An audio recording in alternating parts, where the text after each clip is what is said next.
Magandang araw sa ating lahat. Ngayong Wednesday, May 6, 2026, narito ang pinakahuling ulat sa lagay ng panahon batay sa opisyal na datos mula sa PAGASA. Sa kasalukuyan, may binabantayan tayong low pressure area sa loob ng Philippine Area of Responsibility. Ito ay huling namataan sa layong 670 kilometers silangan ng Hinatuan, Surigao del Sur. Mababa ang tsansa nito na maging isang ganap na bagyo, ngunit inaasahan itong magdadala ng mga pag-ulan, lalo na sa ilang bahagi ng Visayas at Mindanao. Sa forecast track nito, inaasahang tatawid ito ng Mindanao patungong Southern Palawan at posibleng magsimulang magpaulan mamayang gabi sa Eastern Visayas at ilang bahagi ng Mindanao.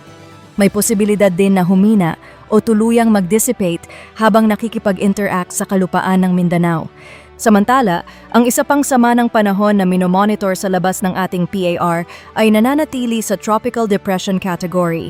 Ito ay huling namataan sa layong 2,395 kilometers silangan ng northeastern Mindanao na may lakas ng hangin na 55 kilometers per hour at pagbugso na umaabot sa 70 kilometers per hour.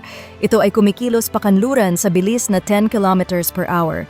Inaasahang papasok ito sa ating Philippine Area of Responsibility sa pagitan ng Friday evening hanggang Saturday at posibleng pumasok bilang isang tropical storm o mas mataas pa.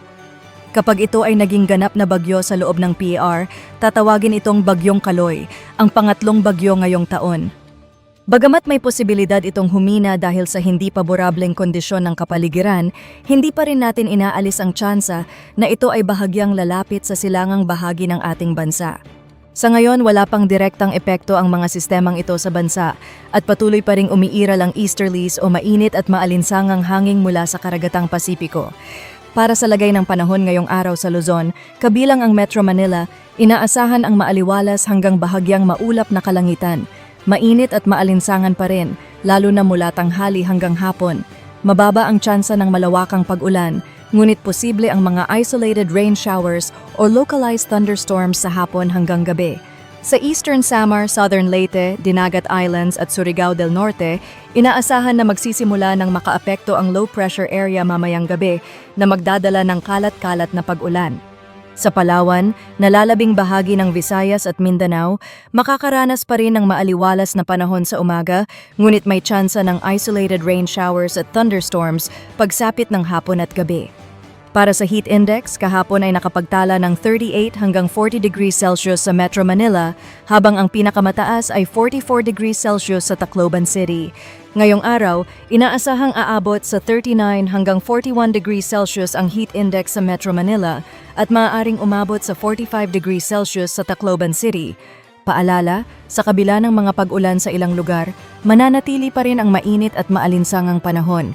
Iwasan ang matagal na exposure sa init mula 10 a.m. hanggang 4 p.m., magsuot ng magagaan na damit, magdala ng pananggalang sa init tulad ng payong o sombrero, at uminom ng maraming tubig upang maiwasan ang heat-related illnesses.